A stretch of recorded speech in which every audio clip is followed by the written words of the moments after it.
Stave 1 continued. Page 20 if you want to follow along. Marley's face. It was not in impenetrable shadow as the other objects in the yard were, but had a dismal light about it, like a bad lobster in a dark cellar. It was not angry or ferocious, but looked at Scrooge as Marley used to look, with ghostly spectacles turned up upon its ghostly forehead. The hair was curiously stirred, as if by breath or hot air. And though the eyes were wide open, they were perfectly motionless. That and its livid color made it horrible. But its horror seemed to be, in spite of the fact, and beyond its control, rather than part of its own expression. As Scrooge looked fixedly at the phenomenon, it was a knocker again. To say that he was not startled, or that his blood was not conscious of a terrible sensation to which it had been a stranger from infancy, would be untrue. But he put his hand upon the key he had relinquished, turned it sturdily, walked in, and lighted his candle. He did pause, with a moment's irresolution before he shut the door, and he did look cautiously behind it first, as if he half expected to be terrified with the sight of Marley's pigtail sticking out into the hall. But there was nothing on the back of the door except the screws and nuts that held the knocker on, so he said, "Pooh," and closed it with a bang. The sound resounded through the house like thunder.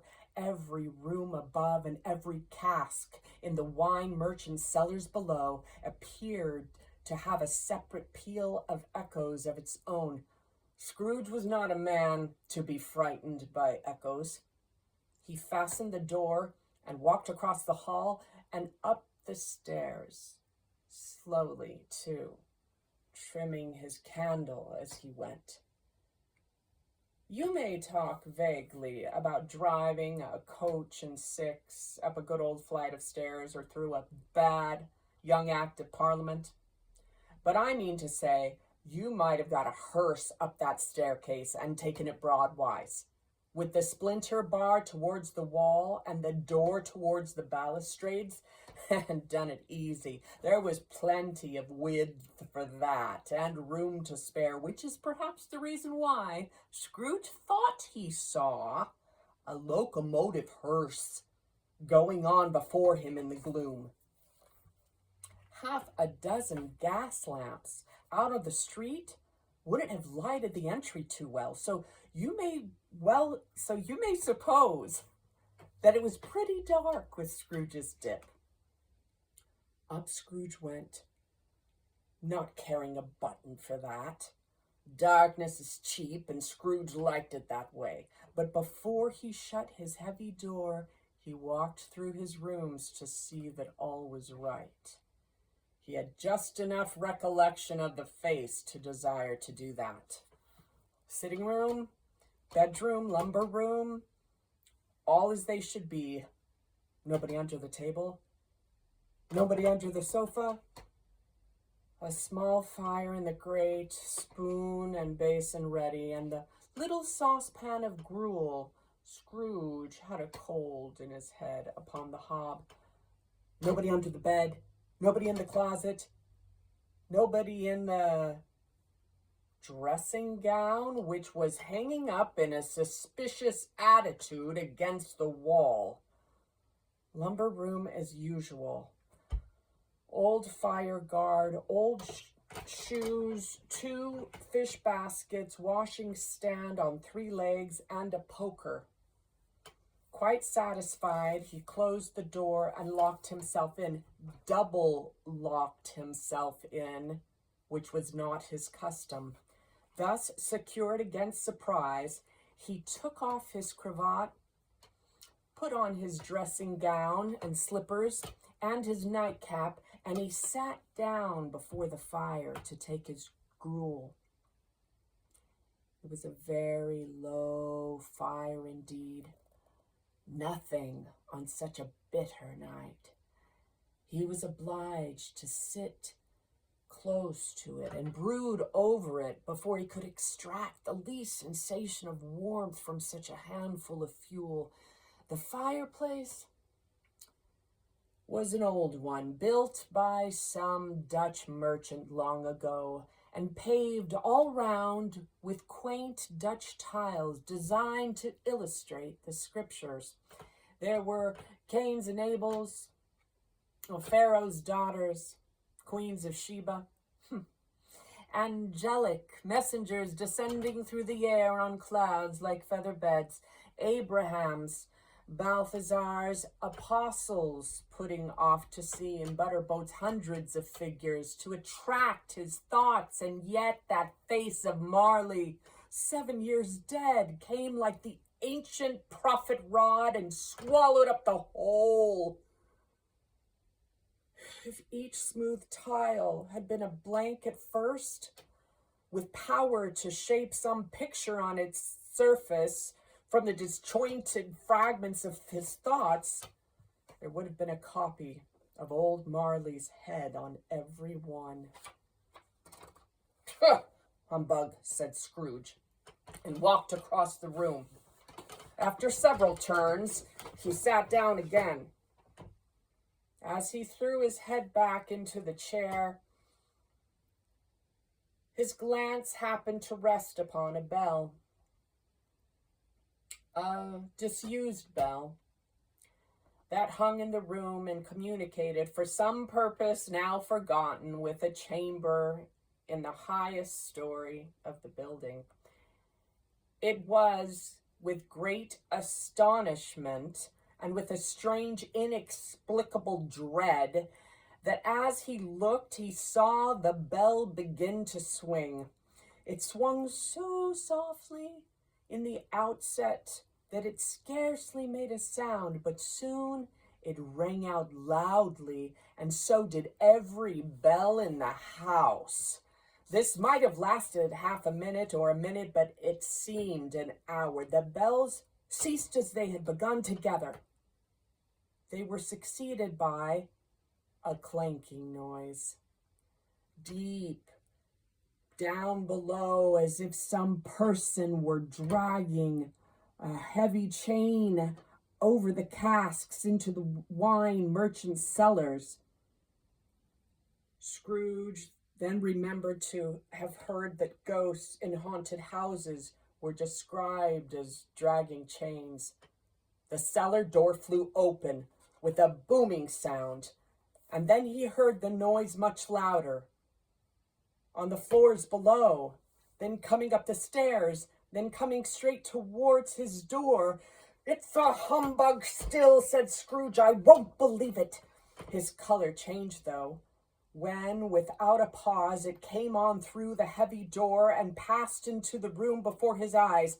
Upon its coming in, the dying flame leaped up as though it cried, "I know him, Marley's ghost," and fell again.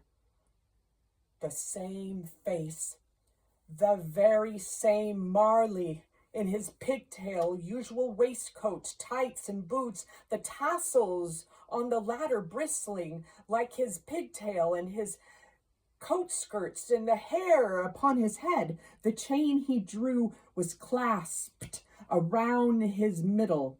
It was long and wound about him like a tail, and it was made, for Scrooge observed it closely, of cash boxes, keys, padlocks, ledgers, deeds, and heavy purses wrought in steel. His body was transparent, so that Scrooge, observing him and looking through his waistcoat, could see 2 buttons on his coat behind. Scrooge had often heard it said that Marley had no bowels, but he had never believed it until now. No, nor did he believe it even now. Though he looked the phantom through and through and saw it standing before him, though he felt the chilling influence of its dead, cold eyes and marked the very texture of the folded kerchief about its head and chin, which wrapper he had not observed before, he was still incredulous and fought against his senses. "How now?" said Scrooge, caustic and cold as ever. "What do you want with me?" "Much." Marley's voice, no doubt about it. "Who are you?" "Ask me who I was." "Who were you, then?" said Scrooge, raising his voice. "You're particular for a shade." He was going to say to a shade, but substituted this as more appropriate. "In life, I was your partner, Jacob Marley." Can you sit down?" asked Scrooge, looking doubtfully at him. "I can." "Do it then."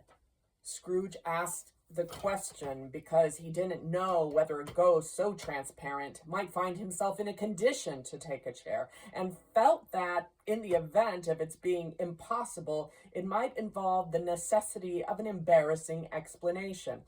But the ghost sat down on the opposite side of the fireplace, as if he were quite used to it.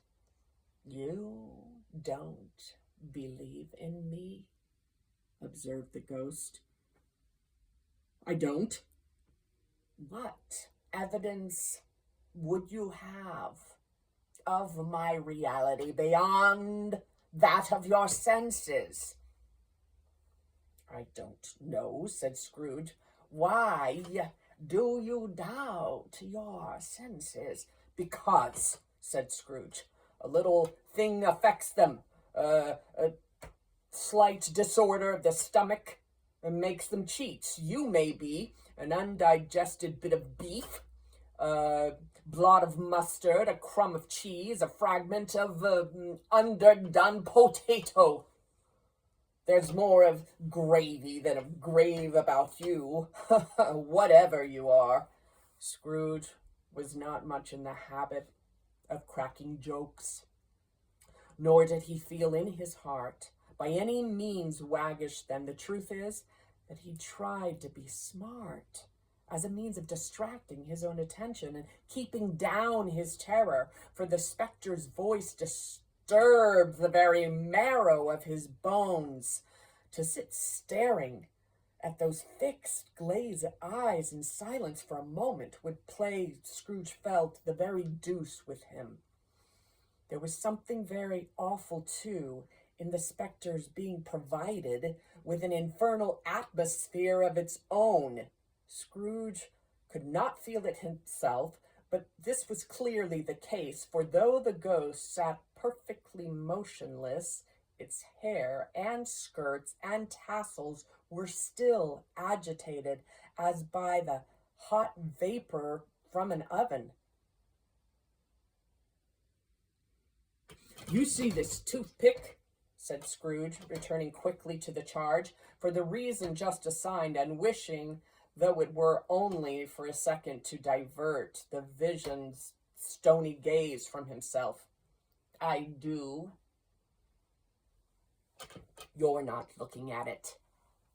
"But I see it," said the ghost, notwithstanding. "Well, returned Scrooge, "I have but to swallow this, and be for the rest of my days persecuted by a legion of goblins, all of my own creation. Humbug, I tell you, humbug." At this, the spirit raised a frightful cry and shook its chain with such a dismal and appalling noise that Scrooge held on tight to his chair to save himself from falling in a swoon. But how much greater was his horror when the phantom, taking off the bandage round its head, as if it were too warm to wear indoors, its lower jaw dropped down upon its breast. Scrooge fell upon his knees and clasped his hands before his face. "Mercy! he said. "Dreadful apparition, why do you trouble me?" "Man of the worldly mind," replied the ghost, "do you believe in me or not?" "I do," said Scrooge. "I must, but why? Do spirits walk the earth, and why do they come to me?" "It is required of every man," the ghost returned, "that the spirit within him should walk among his fellow men and travel far and wide. And if that spirit goes not forth in life, it is condemned to do so after death. It is doomed to wander through the world, oh woe is me, and witness what it cannot share, but might have shared on earth and turned to happiness." Again, the spectre raised a cry and shook its chain and wrung its shadowy hands. "You're fettered," said Scrooge, trembling. "Tell me why." "I wear the chain I forged in life," replied the ghost. "I made it. Link by link and yard by yard I girded it on. Of my own free will, and of my own free will I wore it. Is its pattern strange to you?" Scrooge trembled more and more. "Or would you know," pursued the ghost, "the weight and length of the strong coil you bear yourself? It was full as heavy and as long as this 7 Christmas Eves ago. You have labored on it since. It is a ponderous chain." Scrooge glanced about on the floor in the expectation of finding himself surrounded by some 50 or 60 fathoms of iron cable, but he could see nothing. "Oh, Jacob," he said imploringly, "oh, Jacob Marley, tell me more, and speak comfort to me, Jacob." "I have none to give," the ghost replied. "It comes from other regions, Ebenezer Scrooge, and is conveyed by other ministers to other kinds of men, nor can I tell you what I would. A very little more is all permitted to me. I cannot rest. I cannot stay. I cannot linger anywhere. My spirit never walked beyond our counting house. Mark me in my life, my spirit never roved beyond the narrow limits of our money-changing hole. And weary journeys lie before me." It was a habit with Scrooge, whenever he became thoughtful, to put his hands in his breeches pockets, pondering on what the ghost had said. He did so now, but without lifting his eyes or getting off his knees. "You must have been very slow about it, Jacob," Scrooge observed in a business-like manner, though with humility and deference. "Slow?" the ghost replied. 7 years, dead," mused Scrooge. "And traveling all the time?" "The whole time," said the ghost. "No rest, no peace, incessant torture of remorse." "You travel, fast?" said Scrooge. "On the wings of the wind," replied the ghost. "You might have got over a great quantity of ground in 7 years," said Scrooge. The ghost, on hearing this, set up another cry and clanked its chain so hideously in the dead silence of the night that the ward might have been justified in indicting it for a nuisance. "O captive, bound and double-ironed," cried the phantom, "not to know what that ages of incessant labor by immortal creatures for this earth must pass into eternity, before the good of which it is susceptible is all developed, not to know that any Christian spirit, working kindly in its little sphere, whatever it may be, will find its mortal life too short for its vast means of usefulness, not to know that no space of regret can make amends for one life's opportunities misused. Yet such was I. Oh, such was I. But you were always a good man of business, Jacob, faltered Scrooge, who now began to apply this to himself. "Business?" cried the ghost, wringing its hands again. "Mankind was my business. The common welfare was my business. Charity, mercy, forbearance, and benevolence were all my business. Dealings of my trade were but a drop of water in the comprehensive ocean of my business." It held up its chain at arm's length, as if that were the cause of all its unavailing grief, and flung it heavily upon the ground again. "At this time of the rolling year," the spectre said, "I suffer most.